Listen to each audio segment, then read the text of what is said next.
สถานีนัดพบกันน้องพี่วันนี้วันดีวันเสาร์สวดมนต์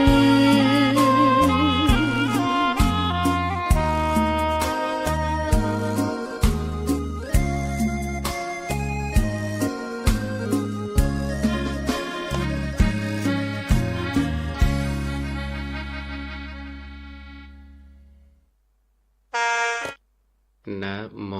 ตัสสะภะคะวะโตอะระหะโตสัมมาสัมพุทธัสสะขอความนอบน้อมจงมีแด่องค์สมเด็จพระบรมศาสดาสัมมาสัมพุทธเจ้าพระธรรมและพระอริยสงฆ์สาวกทั้งหลายขอเจริญพรกับคณะศรัทธาญาติโยมสาธุชนทุกท่านวันนี้นั้นอาตมาภาพก็จะได้นำเอาธรรมะคือหลักพระสัทธรรมคำสอนขององค์สมเด็จพระสัมมาสัมพุทธเจ้าตลอดจนข้อคิดคติธรรมคุณงามความดีต่างๆมาอธิบายชี้แจงแสดงให้กับคณะศรัทธาญาติโยมสาธุชนทุกท่านในวันนี้นั้นอาตมาภาพก็จะได้นำเอาเรื่องของพระมหาโมคคัลลานะเถระอันมีมาในคัมภีร์อรรถกถาธรรมบทขุทกนิกายทันดวรรคแห่งสุตตันตปิฎกมาอธิบายชี้แจงแสดงให้กับคณะศรัทธาญาติโยมสาธุชนทุกท่านในวันนี้สมัยหนึ่งสมเด็จพระบรมศาสดาเสด็จประทับพระอิริยาบถอยู่ณวัดเวฬุวันมหาวิหารกรุงราชคฤห์มหานครครั้งนั้นพระองค์ทรงแสดงพระธรรมเทศนาโปรดภิกษุทั้งหลายโดยทรงปรารภพระมหาโมคคัลลานะเถระให้เป็นอุบัติเหตุมีเรื่องเล่าว่าสมัยหนึ่งพวกเดรัจฉีทั้งหลายประชุมปรึกษากันว่าดูก่อนท่านทั้งหลายพวกท่านรู้ไหมลาภสักการะเป็นอันมากบังเกิดขึ้นแก่พระสมณโคดมเพราะเหตุอะไรเดรัจฉีอีกพวกหนึ่งตอบว่าพวกเราไม่รู้เลยส่วนพวกท่านเล่ารู้ไหมเดรัจฉีอีกพวกหนึ่งให้คำตอบว่าพวกเรารู้ลาภสักการะนั้นอาศัยพระมหาโมคคัลลานะคนเดียวแหละเกิดขึ้นเพราะพระมหาโมคคัลลานะเถระนั้นไปเทวโลกถามบุญญกรรมที่เทวดาทั้งหลายได้ทำไว้แล้วกลับมาบอกแก่พวกมนุษย์ทั้งหลายว่าคนทำบุญกรรมชนิดนี้แล้วจะได้สมบัติอย่างนี้แล้วก็ไปนรกถามถึงบาปกรรมกับสัตว์นรกทั้งหลายแล้วก็กลับมาบอกแก่มนุษย์ทั้งหลายว่าคนทำบาปกรรมชนิดนี้ย่อมได้เสวยทุกข์อย่างนี้มนุษย์ทั้งหลายฟังธรรมกถาของพระมหาโมคคัลลานะนั้นแล้วจึงนำลาภสักการะมาถวายเป็นอันมากถ้าพวกเราฆ่าพระมหาโมคคัลลานะนั้นเสียลาภสักการะก็จะบังเกิดแก่พวกเราเดรัจฉีอีกพวกหนึ่งเห็นด้วยว่าอุบายนี้ดีแล้วทั้งหมดร่วมเป็นน้ำหนึ่งใจเดียวกันว่าตกลงกันว่าพวกเราจะทำอุบายอย่างใดอย่างหนึ่ง ให้ฆ่าพระมหาโมคคัลลานะนั้นเสียให้จงได้ จึงชักชวนบรรดาลูกน้องของตนได้กหาปณะ1,000 แล้วเรียกพวกโจรซึ่งเที่ยวทำการฆาตกรรมอยู่มานัดแนะว่าพระมหาโมคคัลลานะเถระอยู่ที่ตำบลกาลสิลาพวกเจ้าจงไปณที่นั้น แล้วฆ่าพระมหาโมคคัลลานะเถระนั้นเสียดังนี้ แล้วให้กหาปณะเป็นค่าจ้างแก่โจรเหล่านั้น ฝ่ายโจรทั้งหลายก็รับคำด้วยเห็นแก่ทรัพย์ครั้นแล้วพากันไปล้อมที่อยู่ของพระเถระด้วยหมายจะฆ่าพระเถระนั้น ส่วนพระมหาโมคคัลลานะเถระทราบว่าโจรทั้งหลายมาล้อมเพื่อจะฆ่าดังนั้นจึงหลบหนีออกจากทางช่องลูกดานไปเสียฝ่ายโจรเหล่านั้นไม่เห็นพระเถระในวันนั้นวันหลังพากันกลับมาล้อมอีกพระเถระรู้แล้วก็พังช่อฟ้าหลบหนีไปทางอากาศเมื่อโจรทั้งหลายพยายามอยู่อย่างนี้แม้ในเดือนแรกในเดือนกลางก็ไม่สามารถจะจับพระเถระได้ครั้นถึงเดือนหลังพระเถระรู้ว่าถึงวาระแห่งกรรมที่ตนเคยได้ทำไว้แล้วจึงมิได้หลบหนีโจรทั้งหลายจึงไปจับเอาพระเถระได้แล้วนำไปทุบตีจนทำให้กระดูกละเอียด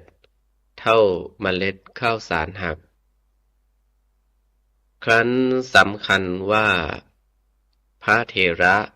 ตายแล้วจึงโยนพระเถระทิ้งไว้ที่ในพุ่มไม้พุ่มหนึ่งแล้วก็พากันหลบหนีไปฝ่ายพระมหาโมคคัลลานะเถระคิดว่าเราเฝ้าสมเด็จพระพุทธองค์เสียก่อนแล้วจึงจะปรินิพพานจึงประสานอัตภาพด้วยกำลังฌานสมาบัติทำให้เป็นปกติแล้วเหาะไปสู่สำนักสมเด็จพระบรมศาสดาโดยทางอากาศถวายบังคมพระบรมศาสดาแล้วกราบทูลว่าข้าแต่สมเด็จพระพุทธองค์ข้าพระองค์จักปรินิพพานพระพุทธเจ้าข้าสมเด็จพระบรมศาสดาตรัสว่าเธอจักปรินิพพานหรือโมคคัลลานะพระมหาโมคคัลลานะเถระกราบทูลว่าพระพุทธเจ้าข้าพระองค์จักปรินิพพานสมเด็จพระบรมศาสดาตรัสว่าเธอจักไปปรินิพพานที่ไหนโมคคัลลานะพระมหาโมคคัลลานะเถระกราบทูลว่าข้าพระองค์จักไปปรินิพพานที่กาลสิลาประเทศพระพุทธเจ้าข้าสมเด็จพระบรมศาสดาทรงรับสั่งว่าโมคคัลลานะถ้ากระนั้นเธอจงแสดงธรรมให้เราฟังก่อนจึงไปเพราะว่าต่อไปนี้เราจักไม่ได้เห็นสาวกเช่นกับเธออีกแล้วพระมหาโมคคัลลานะเถระทูลรับว่าข้าพระองค์จักปฏิบัติสนองเช่นนั้นพระพุทธเจ้าข้าถวายบังคมพระบรมศาสดาแล้วเหาะขึ้นไปบนอากาศแสดงอิทธิฤทธิ์มีประการต่างๆเหมือนพระสารีบุตรเถระในวันปรินิพพาน แล้วแสดงพระธรรมเทศนาถวายบังคมสมเด็จพระบรมศาสดาอีกครั้งหนึ่งไปสู่ดงกาลสิลาปรินิพพานแล้วข่าวถึงมรณภาพได้ลือสะพัดไปทั่วสากลชมพูทวีปเช่นนี้ว่าได้ข่าวว่าโจรฆ่าพระเถระเสียแล้วพระเจ้าอาชาติศัตรูแห่งกรุงราชคฤห์มหานครได้ทรงทราบข่าวนั้นแล้วทรงแต่งจารบุรุษให้ไปเสาะแสวงจับโจรให้จงได้เมื่อโจรเหล่านั้นพากันไปดื่มสุราอยู่ณร้านสุราแห่งหนึ่งโจรคนหนึ่งได้ผลักหลังโจรอีกคนหนึ่งให้ล้มลงไปโจรคนที่ล้มลงไปลุกขึ้นมาขู่ว่าเฮ้ยอ้ายว่าอย่าเอ็งผลักหลังข้าทำไมโจรคนที่ผลักหลังพูดโต้ไปว่าเฮ้ยไอ้โจรวายร้ายเอ็งลงมือทุบพระมหาโมคคัลลานะก่อนมิใช่หรือโจรคนที่ล้มพูดว่าเอ็งไม่รู้หรือว่าข้าลงมือทุบก่อนขณะที่โจรเหล่านั้นพูดคุยกันอยู่ด้วยฤทธิ์เมาสุราอย่างนี้จารบุรุษทั้งหลายได้ยินแล้วจึงรวบเอาโจรเหล่านั้นทั้งหมดไปกราบทูลแด่พระเจ้าอาชาติศัตรูฝ่ายพระเจ้าอาชาติศัตรูทรงรับสั่งให้นำเอาพวกโจรมาแล้วตรัสถามว่าพวกเอ็งฆ่าพระเถระหรือพวกโจรทูลรับสารภาพว่า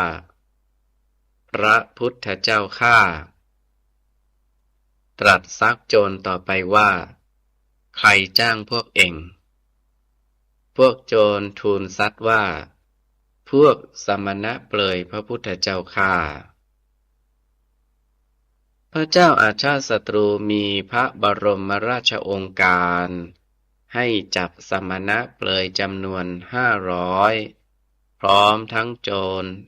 500มาแล้วให้ฝังในหลุมลึกประมาณแค่สะดือตรงที่พระลานหลวงให้เอาฟางมาปิดให้เต็มแล้วให้จุดไฟครั้นไฟไหม้สมณะเปลยและโจรเหล่านั้นแล้วทรงรับสั่งให้เอาไถเหล็กมาไถทำให้เป็นชิ้นเล็กชิ้นน้อยอีกต่อหนึ่งด้วยประการฉะนี้ภิกษุทั้งหลายวิพากษ์วิจารณ์กันในโรงธรรมสภาว่าพระมหาโมคคัลลานะเถระถึงมรณภาพอันไม่สมควรแก่ตนเลยสมเด็จพระบรมศาสดาเสด็จมาตรัสถามว่าภิกษุทั้งหลายเดี๋ยวนี้พวกเธอสนทนากันด้วยเรื่องอะไร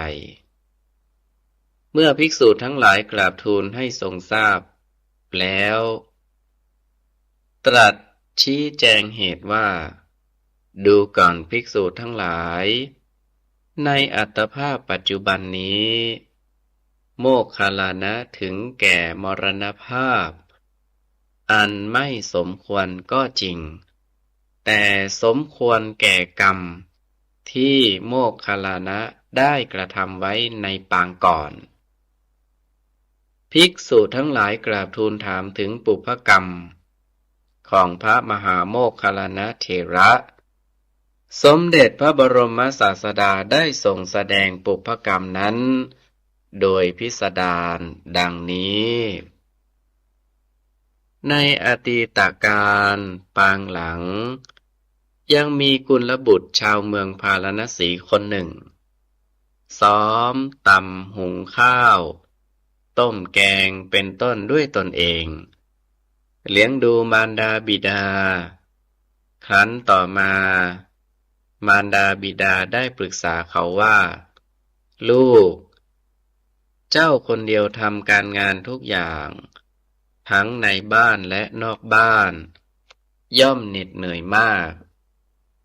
พ่อแม่จะขอนางกุมาริกาสักคนหนึ่ง มาให้แต่งงานกับลูกจักได้ช่วยภาระหน้าที่ของลูกต่อไป กุลบุตรนั้น เรียนมารดาบิดาว่า คุณแม่และคุณพ่อครับ ลูกยังไม่ต้องการเช่นนั้น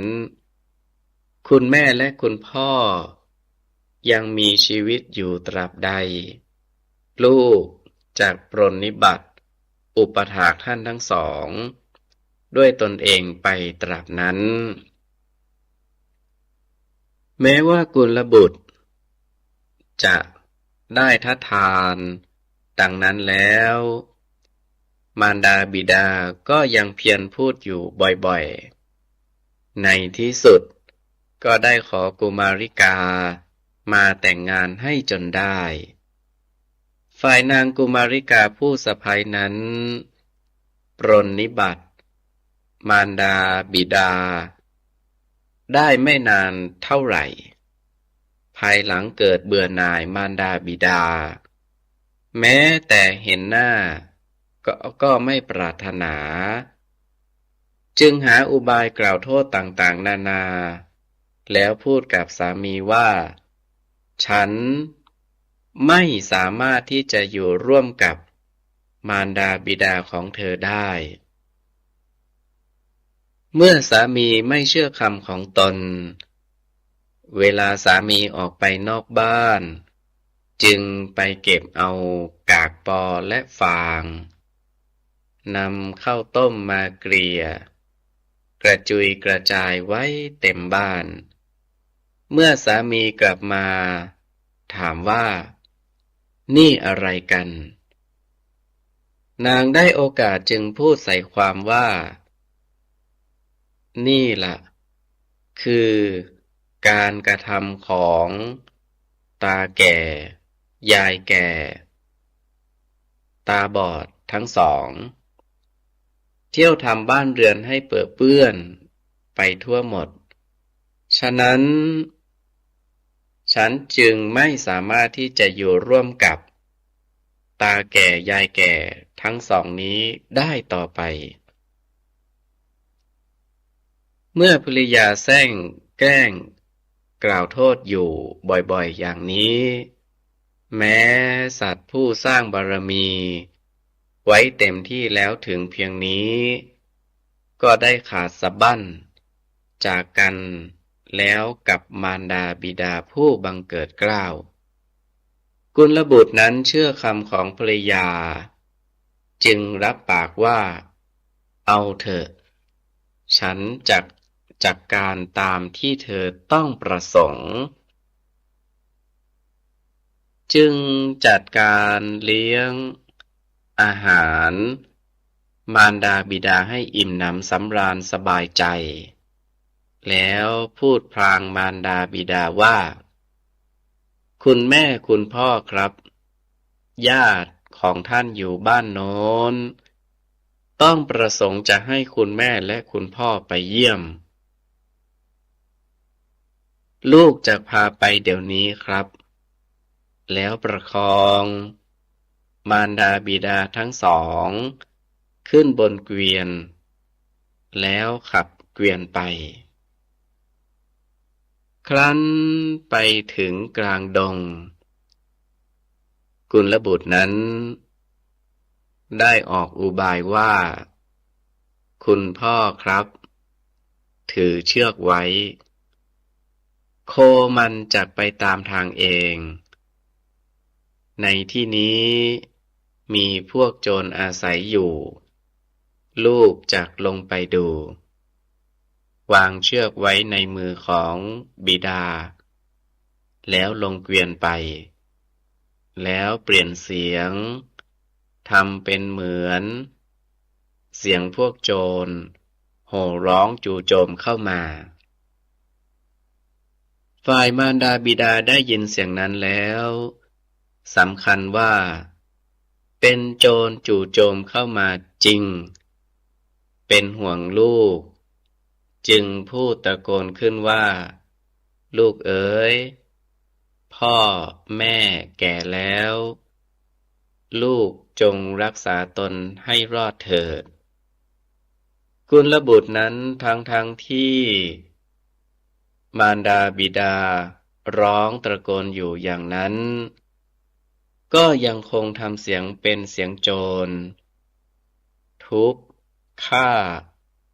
มารดาบิดาให้ตายเสียจนได้แล้วเอาศพทิ้งไว้ในดงนั้นส่วนตนขับเกวียนกลับบ้านไปด้วยประการฉะนี้สมเด็จพระบรมศาสดาครั้นทรงแสดงปุพกรรมของพระมหาโมคคัลลานะเถระดังนี้แล้วจึงตรัสสอนภิกษุทั้งหลายว่า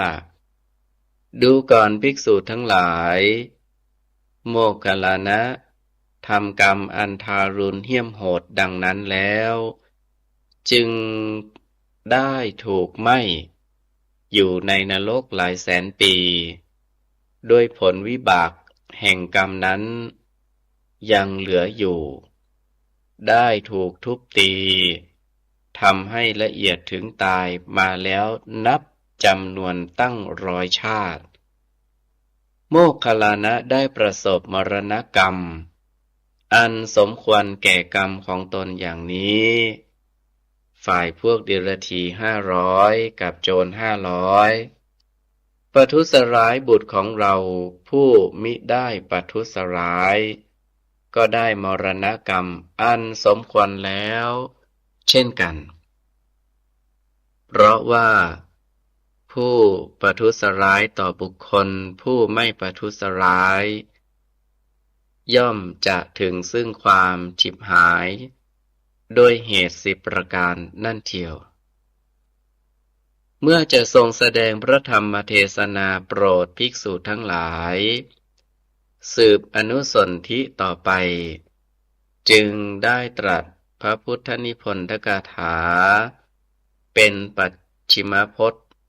แปลเป็นภาษาไทยได้ใจความว่าผู้ใดลงอาชญาในผู้ไม่มีอาญาประทุษร้ายในผู้ไม่มีความผิดเขาย่อมประสบเหตุแห่งความทุกข์10 อย่างใดอย่างหนึ่งในปัจจุบันคือเวทนาอย่างหนัก1ความสูญทรัพย์1ถูกทำร้ายร่างกาย1อาพาธอย่างหนัก1เป็นบ้า1อุปสรรคแต่พระราชา1ถูกกล่าวตูอย่างร้ายแรง1เสื่อมสิ้นญาติ1โภคทรัพย์ผุพัง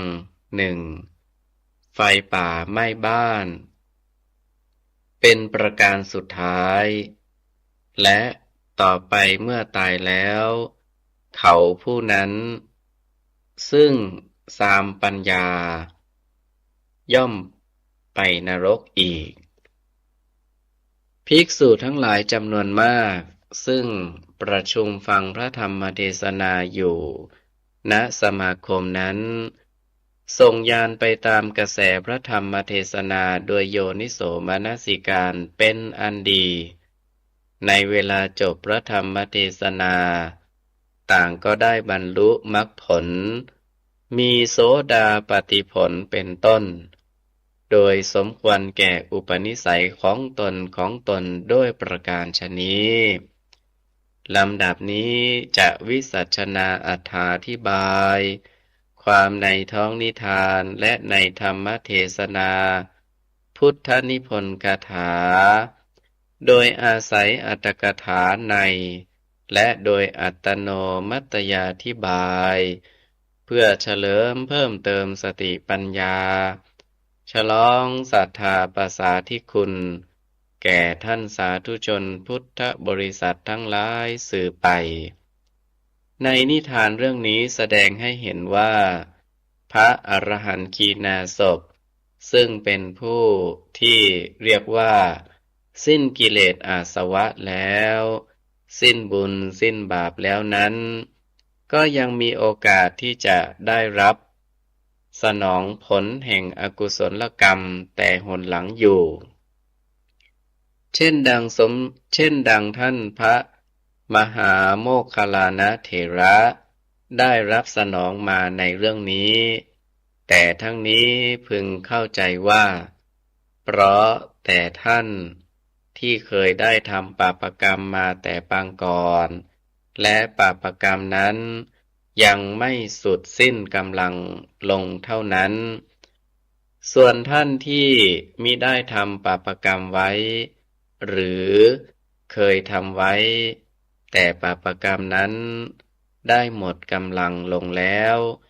ย่อมไม่ได้รับสนองเหมือนอย่างพระอรหันต์ทั้งหลายองค์อื่นๆด้วยความจริงข้อนี้ย่อมแสดงให้เห็นความจริงของกรรมอีกประการหนึ่งว่าขึ้นชื่อว่ากรรมย่อมรักษาสัจธรรมของตนอยู่ตลอดกาลคือย่อมผลผลของตนอยู่ตลอดไป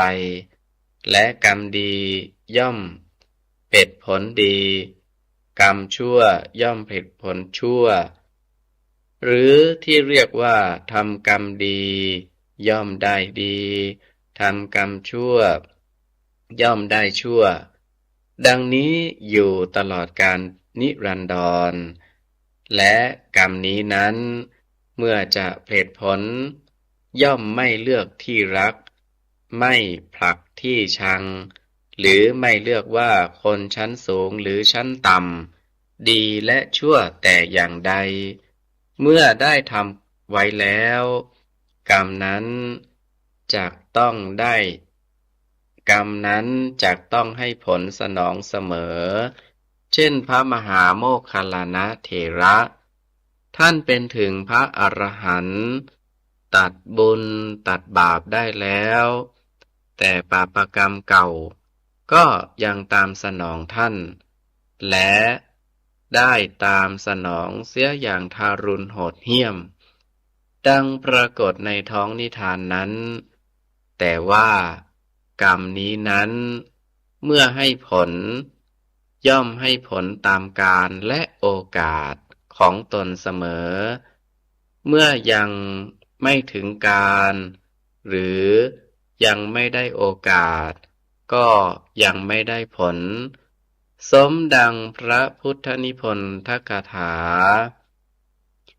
ในปาปวัคคุทกนิกายว่าปาโปปิปัสสติภัทธัง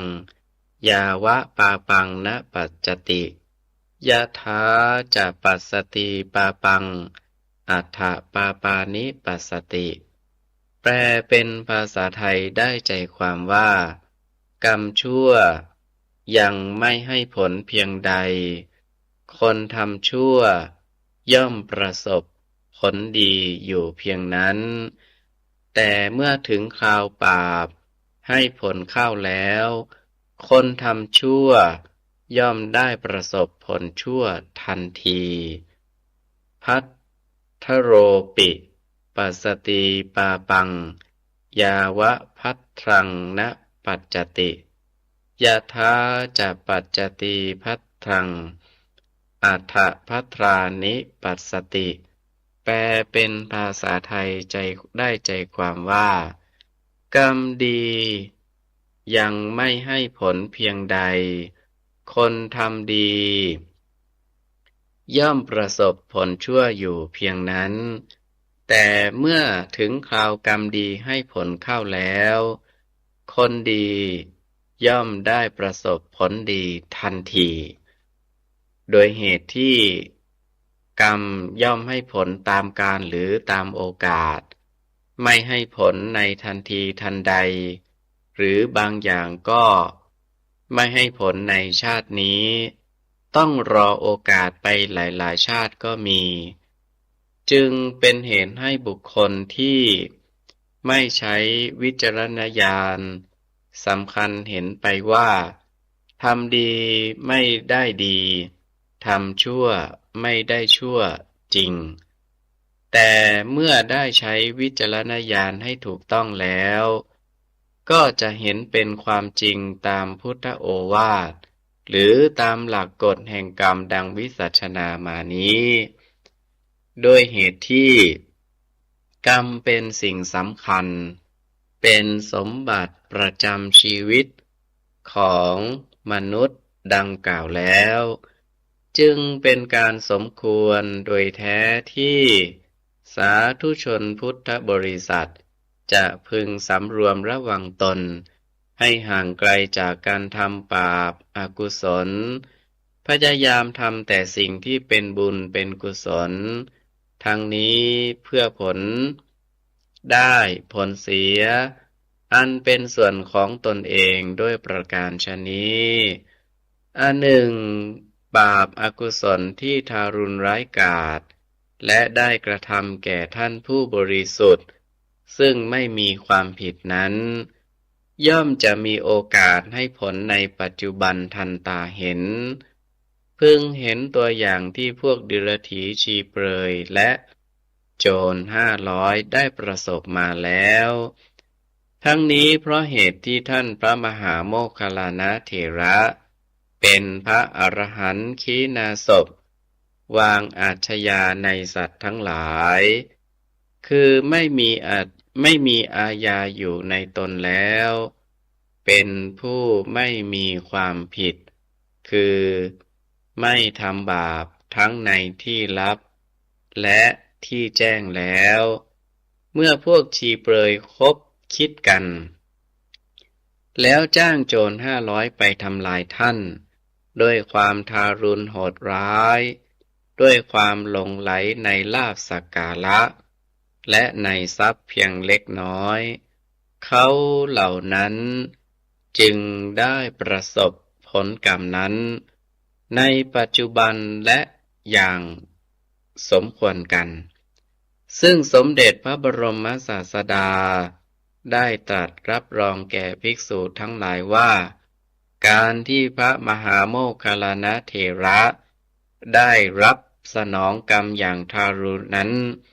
เป็นก็สมควรกับกรรมที่ก็สมควรกับกรรมที่ท่านเคยทำมาแล้วแต่ปางอดีตแต่การที่พวกดิลถีชีเปรยกับทั้งโจร500ได้ประสบผลกรรมอย่างทารุณในปัจจุบันย่อมเป็นผลสมควรแก่เหตุทั้ง2ประการเมื่อพระพุทธองค์จะทรงแสดงพระธรรมเทศนาโปรดภิกษุทั้งหลายต่อไปก็ได้ตรัสพระพุทธนิพนธกถาอันบ่งถึงกรรมที่สามารถให้ผลในปัจจุบันไว้เป็นหลักไว้เป็นปฐฐานซึ่งมีความว่าผู้ใดลงอาญาในผู้ไม่มีอาญาประทุษร้ายในผู้ไม่มีความผิดเขาย่อมประสบเหตุแห่งทุกข์10อย่างคือเวทนาอย่างหนักความสูญทรัพย์ถูกทำร้ายร่างกายอาพาธอย่างหนักเป็นบ้าอุปสรรคแต่พระราชาถูกกล่าวตูอย่างร้ายแรงเสื่อมสิ้นญาติโภคทรัพย์ผุพังไฟป่าไหม้บ้านเป็นประการสุดท้ายและต่อไปเมื่อตายแล้วเขาผู้นั้นซึ่งสามปัญญาย่อมไปนรกอีกอธิบายว่าการกระทำชั่วชนิดเดียวกันแต่แก่บุคคลสูงและต่ำกว่ากันย่อมมีผลต่างกันคือ ถ้ากระทำความชั่วแก่บุคคลชั้นดี หรือชั้นสูงขึ้นเท่าไหร่ก็ยิ่งมีผลบาปหนักขึ้นมากเท่านั้นเป็นเงาตามกัน ยิ่งกระทำแก่พระอรหันต์ผู้ซึ่งบริสุทธิ์ที่สุดแล้ว เพราะไม่กระทำความชั่วหรือความทุกข์เดือดร้อนให้แก่ใครๆทั้งในที่ลับและที่แจ้งแล้ว ยิ่งมีผลบาปมาก และให้ผลในปัจจุบันชาตินี้ เหมือนอย่างพวกเดรัจฉีชีเปลือยและโจร500ได้ประสบมาแล้วนั่นแหละและมิใช่แต่เพียงให้ผลในปัจจุบันชาติเดียวเท่านั้น ยังจะต้องตามให้ผลในชาติหน้าต่อไปอีก ฉะนั้นสมเด็จพระบรมศาสดาจึงตรัสในที่สุดว่า เขาผู้นั้นซึ่งสามปัญญาย่อมไปนรกอีกดังนี้ ก็เหตุแห่งทุกข์10ประการอันบุคคลผู้ประทุษร้ายต่อผู้ไม่มีความผิดจะพึงได้รับในปัจจุบันชาตินี้นั้นมีอธิบายดังต่อไปนี้ ข้อว่าเวทนาอย่างหนักนั้นได้แก่ทุกขเวทนาอันเกิดจากโรคที่ร้ายแรงเช่นโรคปวดศีรษะอย่างหนักรักษาไม่หายเป็นต้นข้อว่าสูญทรัพย์นั้นคือทรัพย์สินเงินทองที่แสวงหามาได้ด้วยยากนั้นจะถึงความวิบัติสูญสิ้นไปโดยไม่เป็นประโยชน์ข้อว่าถูกทำร้ายร่างกายนั้นหมายถึงการถูกทำร้ายร่างกายอย่างทารุณเช่นถูกตัดมือตัดเท้าหรือถูกยิงถูกแทงอย่างสาหัสเป็นต้นข้อว่าอาพาธหนักนั้นคือจะประสบโรคภัยไข้เจ็บอย่างหนักเช่นเป็นโรคอัมพาตเป็นโรคอัมพาตเป็นต้นข้อว่าเป็นบ้านั้นคือเกิดมีจิตวิปลาสหลงไหลไม่ได้สติเป็นปกติชนข้อว่าอุปสรรคแต่พระราชานั้นได้แก่การถูกถอดจากยศหรือถูกตัดออก